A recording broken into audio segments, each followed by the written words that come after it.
Halo, perkenalkan saya Adrian Najib Syairan dengan NIM 280422705. Pada video ini saya akan presentasikan hasil pengerjaan UAS pada Deep Learning untuk bagian arsitektur LSTM, Audio Encoder, dan GAN. Oke, untuk soal pertama yaitu kita memprediksi deret waktu. Nah, saya kebagian tugas untuk memproses dataset yang C yang berisi historis harga saham perusahaan INTC dan Google.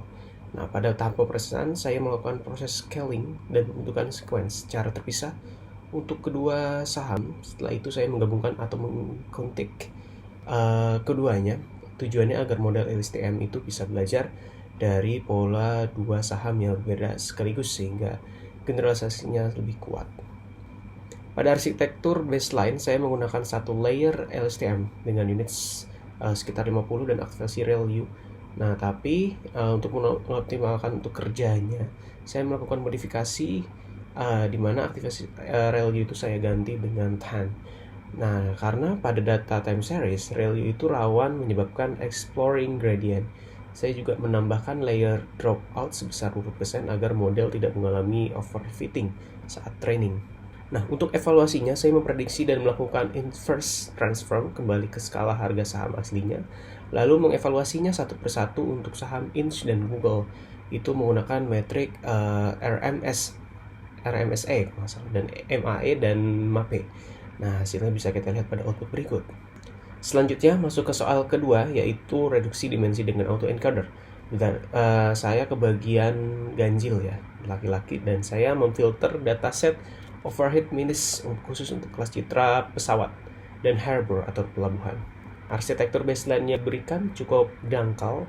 Oleh karena itu, modifikasi yang saya lakukan adalah membangun deep autoencoder dengan menambah kedalaman layer convolus sebesar conv 2D. Nah, modifikasi ini penting agar model bisa menangkap fitur spasial yang lebih hierarkis sehingga sebelum mengompresnya ke latent space. Dan saya juga menambahkan batch normalization serta mengubah learning rate Adam menjadi 0,0005 agar proses training dan rekonstruksi pixel menjadi lebih stable dan menghasilkan skor SSIM yang lebih baik pada data test.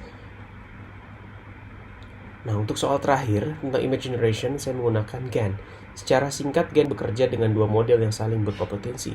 Generator bertugas menciptakan gambar palsu dari sekumpulan random noise untuk menipu model klasifikator. Nah, sedangkan discriminator bertugas mendeteksi mana gambar yang asli dari dataset dan mana yang palsu buatan generator.